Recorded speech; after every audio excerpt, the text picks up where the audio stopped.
Então, vamos lá, né, para o resuminho de CPHS, da prova do quarto período, ciclo 1. As temáticas que vão cair são teachback, comunicação não violenta, comunicação não verbal e spikes. Eu vou explanar sobre cada uma delas aqui. E também vai cair as técnicas NURSE, EVE. Vou falar sobre cada uma delas aqui. Lembrando que quem estiver gostando, deixa o like aí, comenta para poder dar uma ajudada para subir os vídeos. Em relação à matéria de CPHS, primeiro você vai precisar saber o que é um feedback.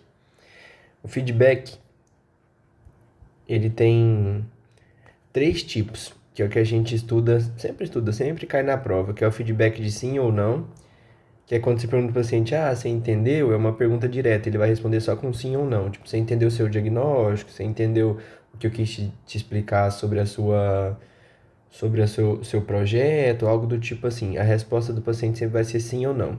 Existe o feedback diretivo, que é o que você vai pedir para o paciente repetir as informações. Então você vai explicar tudo para ele lá sobre o tratamento da diabetes. Aí no final você vai pedir, você pode repetir o que eu te falei para você ver se você entendeu? Aí ele vai repetir. E tem o feedback colaborativo, que é o mais recomendado. No feedback colaborativo, você vai pedir para o paciente explicar com as suas próprias palavras o que ele entendeu ali da consulta. Então ele é o mais eficiente, né? Ele é o melhor. Você pegar esse desse período vai girar em torno de comunicação, né? Por isso que comunicação, profissionalismo, humanismo. E quais que são os desafios da comunicação? Os desafios é que, em média, o paciente recebe só 30% da informação que o médico passa para ele. Então, o que está faltando aqui? Está faltando didática dos médicos. Porque o paciente consegue absorver só 30% das informações que são passadas. 80% das informações, elas são perdidas rapidamente pelo paciente. E você tem que entender que 98% dos erros médicos está relacionado à comunicação.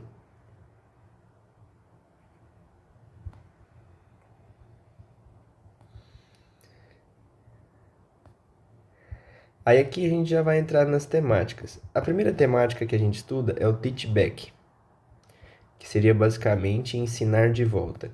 Como que funciona o teachback? O teachback, ele vai funcionar em 5 passos. O que são esses 5 passos?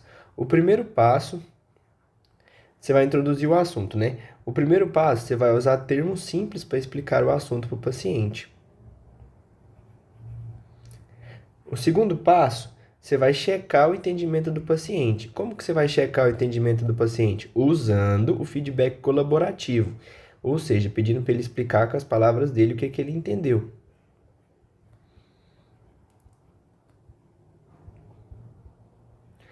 O terceiro passo é identificar e explicar algum mal entendido, né? Você vai perguntar, ele vai falar o que ele entendeu. Se tiver alguma coisa de errado ou algum mal entendido aqui no passo 2, você vai explicar esse mal entendido no passo 3. Aí no passo 4, você vai esclarecer novamente, né? Os passos 3 e o passo 2. E o passo 5, você vai fechar o ciclo. Como que você vai fechar o ciclo? Perguntando se não tem mais nenhuma dúvida, se não tem mais nenhum mal entendido, fazendo o feedback colaborativo de novo, ou seja, pedindo para ele explicar novamente o que ele entendeu. Porque é simples, você vai introduzir o assunto. Aí você vai usar termos simples, porque você está falando com o paciente, não com outro médico, ele não vai entender. Depois que você introduziu com termos simples, você vai checar se ele entendeu, vai falar, você pode me explicar com suas palavras? Se ele não tiver entendido alguma coisa, vai haver um mal entendido. Aí você vai esclarecer novamente esse mal entendido, usando termos simples novamente. E aí no final, quando esclarecer todas as dúvidas, você fecha o ciclo. Esse é o modelo do teachback. Por que a gente estuda isso? É porque é o seguinte, para uma boa comunicação, né, uma comunicação eficiente, existe um modelo que chama BEST, né, que é a melhor forma de comunicação. Aí, o que a gente tem aqui no BEST? O B é o Body Language, que é o quê? A linguagem corporal. Para você fazer uma boa comunicação, você tem que ter uma boa linguagem corporal, você tem que gesticular bem. O E é Emotion Intelligent, que é inteligência emocional, para você saber ali lidar também, né, com as informações. Às vezes você está passando uma informação difícil. Opa, errei aqui. E o ST aqui seria as técnicas, as techniques. Então, para uma boa comunicação, você vai usar esse modelo BEST, que é, você tem que ter uma linguagem, uma linguagem corporal boa, uma inteligência emocional boa, e você tem que usar as técnicas.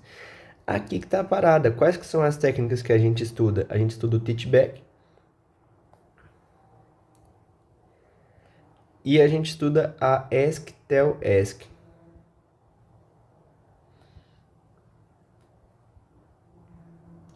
O teach back é isso aqui. Você vai explicar com termos simples, checar, esclarecer e fechar o ciclo. E o ask, tell, ask, ele é uma técnica que é o seguinte.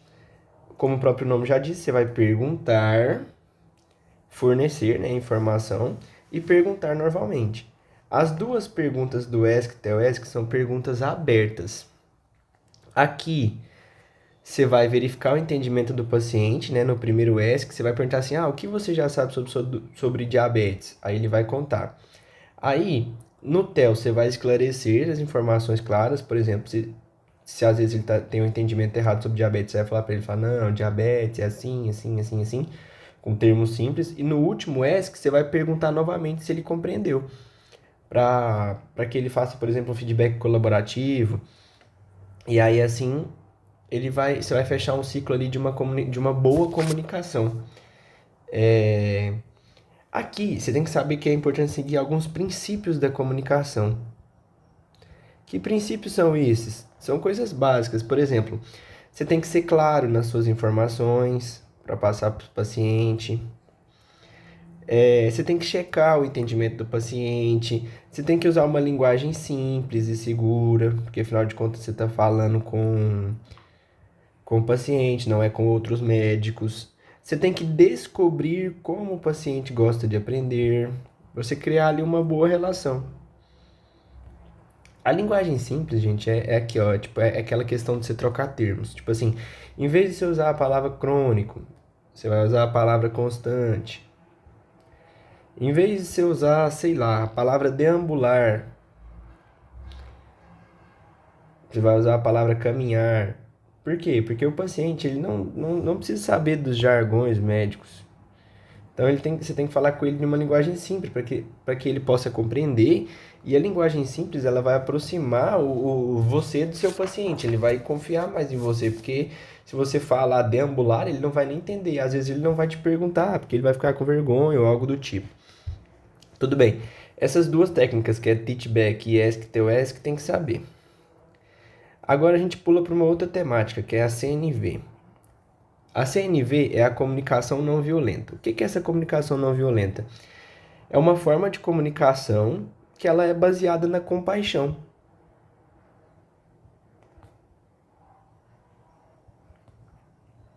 Baseada na compaixão. Beleza. Na CNV, é importante você saber que ela tem 4 componentes. Aí o que a gente estuda na girafinha da Ivana do primeiro período. Muito boa. Saudades, Ivana. O primeiro componente é a observação. O que é essa observação? Essa observação, então, detalhe, você tem que observar sem julgar. Porque a observação é diferente da avaliação.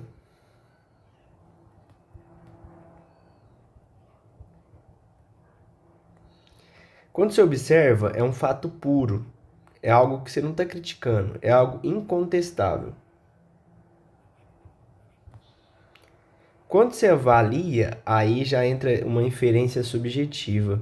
Então pode ser entendido como uma crítica. E o paciente vai ficar meio assim, vai achar ruim a forma que você observou tal fato.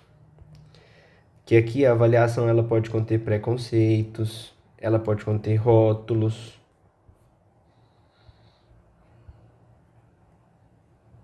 Então, o negócio é focar na observação sem julgar. O segundo passo da comunicação não violenta é os sentimentos. Você tem que identificar os sentimentos e expressá-los. O que são sentimentos? Os sentimentos são as sensações do corpo, né? E os sentimentos independem da outra pessoa. Existem os sentimentos positivos, de valência positiva, e os sentimentos de valência negativa. O que são os sentimentos de valência positiva? São alegria, motivação. Esses sentimentos de valência positiva, eles aparecem quando as necessidades são atendidas. E os sentimentos de valência negativa, eles aparecem quando as necessidades não são atendidas. Que é, no caso aqui, angústia, nervosismo. E aqui tem muito outros, tá? Aqui, nos sentimentos de valência negativa, as necessidades não foram atendidas. Então, você vai notar que o paciente está angustiado, você vai notar que ele tem uma necessidade que não foi atendida. Então, você tem que explorar melhor aquilo. E o terceiro passo é necessariamente, exatamente, né, as necessidades. O que são as necessidades? As necessidades, elas são as causas dos sentimentos. Por exemplo, eu tenho necessidade de parar de fumar. Se eu não conseguir parar de fumar, eu vou ter sentimentos de valência negativa, porque eu vou ficar angustiado com aquilo, porque eu quero parar de fumar, só que eu não vou conseguir. Essas necessidades, elas têm que ser ligadas aos sentimentos, então. Por exemplo, o paciente vai falar, eu me sinto triste porque... Tananã. Triste é o sentimento, e aqui o paciente vai falar sobre a necessidade. Porque eu não consegui parar de fumar. E o quarto passo é o pedido. Como que funciona esse pedido? O pedido ele é feito para satisfazer as necessidades.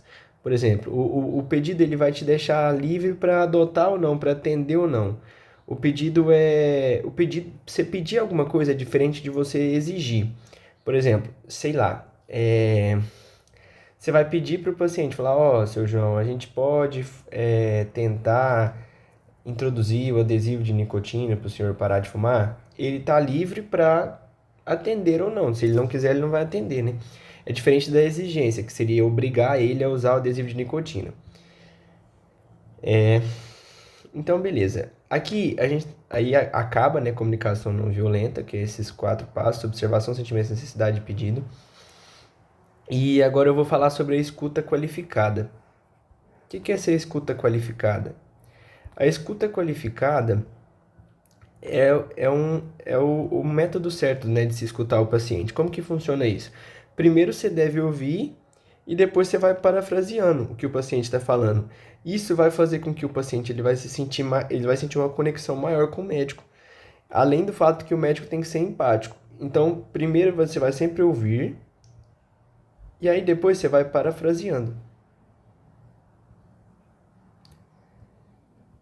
Isso vai ajudar a estabelecer uma boa comunicação entre você e o seu paciente. Certo? Aí acaba a comunicação não violenta. E a gente vai para comunicação não verbal.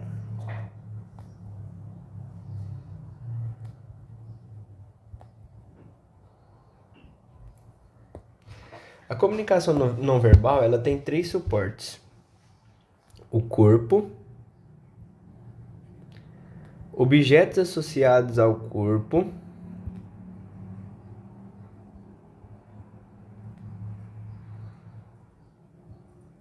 e o ambiente, né? A disposição espacial.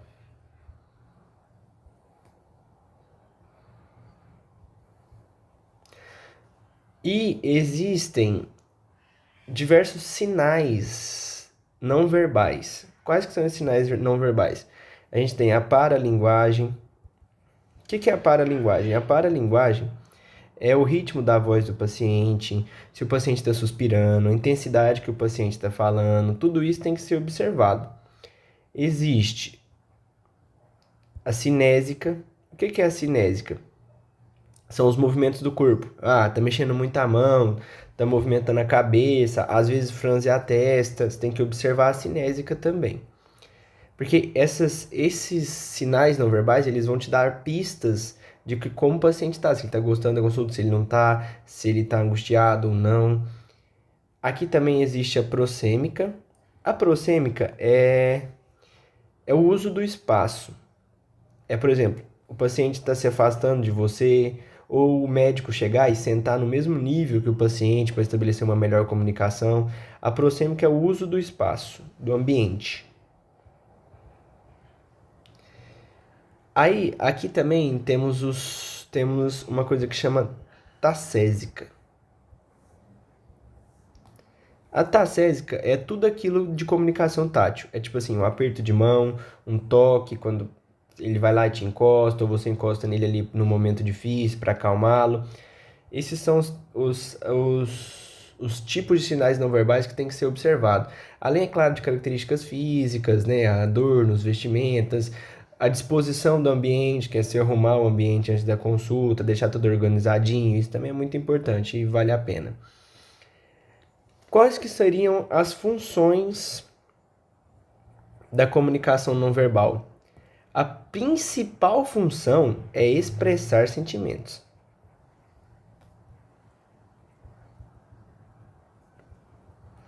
Essa é a principal função. Só que ela pode também complementar, né, a função verbal, por meio de gestos, complementar a função verbal. Ou ela pode até mesmo contradizer, né, a função verbal. Por exemplo, o paciente está te falando uma coisa, mas ele está muito angustiado. Então significa que ele está mentindo. Então ela pode também contradizer o verbal. Mas a principal função da comunicação não verbal é expressar sentimentos. Certo? De importante aqui é isso. Tem que decorar essas coisinhas aqui, saber que ela expressa sentimentos e ela está associada ao corpo, objetos associados ao corpo e à disposição espacial do ambiente. Agora vamos para a comunicação não... Opa! Comunicação de notícias difíceis.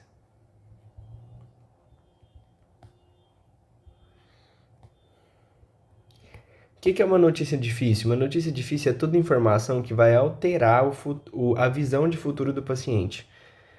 E existem desafios para dar essa notícia. Quais que são esses desafios? Normalmente, o medo da reação do paciente, né? Porque o paciente pode ficar revoltado, pode, sei lá, te agredir, o médico fica com medo de dar essa informação.